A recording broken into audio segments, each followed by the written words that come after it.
مزيكا FM الإذاعة الأولى في تونس. La présentation était liée bien sûr aux deux matchs qui se présentent. Contre Eswatini, un match officiel et un match amical contre l'Algérie.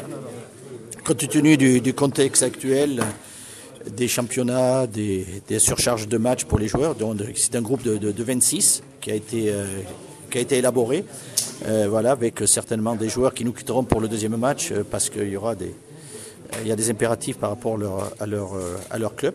Donc c'est un groupe assez homogène, pas beaucoup de surprises. Le seul joueur qui rejoint l'équipe nationale, qui n'est jamais venu, c'est Keshrida de l'Étoile.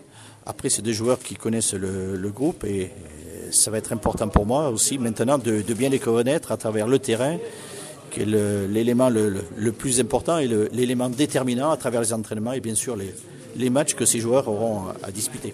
Vous savez, quand il y a des joueurs, quand on prend un peu ce qu'ils représentent en termes de qualité, ils représentent pour l'équipe nationale, on doit en tenir compte. Et tenir compte, évidemment, de la situation où ils sont. Il a eu une grave blessure, maintenant il est rétabli.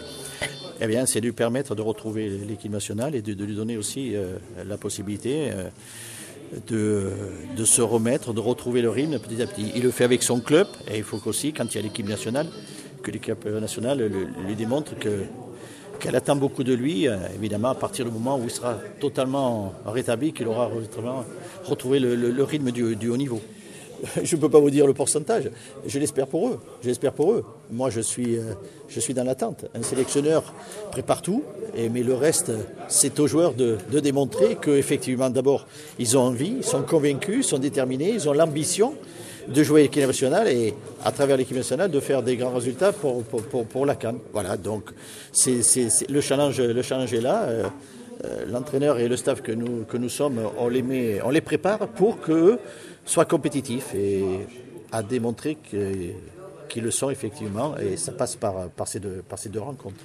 Mais vous savez, c'est un poste très particulier. Le gardien de but, c'est quelque chose d'à part. Vous savez, regardez, déjà, un gardien peut jouer que gardien de but. Un autre joueur, il peut, sur un match, on peut le décaler d'un poste à un autre. Non. Donc, c'est pas évident à vivre, parce qu'il y a des joueurs, ils ne font pas une minute de match dans une grande compétition. Donc, il faut pouvoir l'accepter. Et là, ces garçons se connaissent, ils ont une bonne relation. C'est important. Il n'y a pas que l'aspect technique, il y a aussi l'aspect mental dans une sélection. Vous savez très bien, pour suivre les grandes compétitions, que quand on fait un groupe, on tient compte aussi des aspects de complémentarité technique, mais de complémentarité sur le plan mental. Donc voilà aussi ce qui fait que ces trois gardiens qui ont été appelés.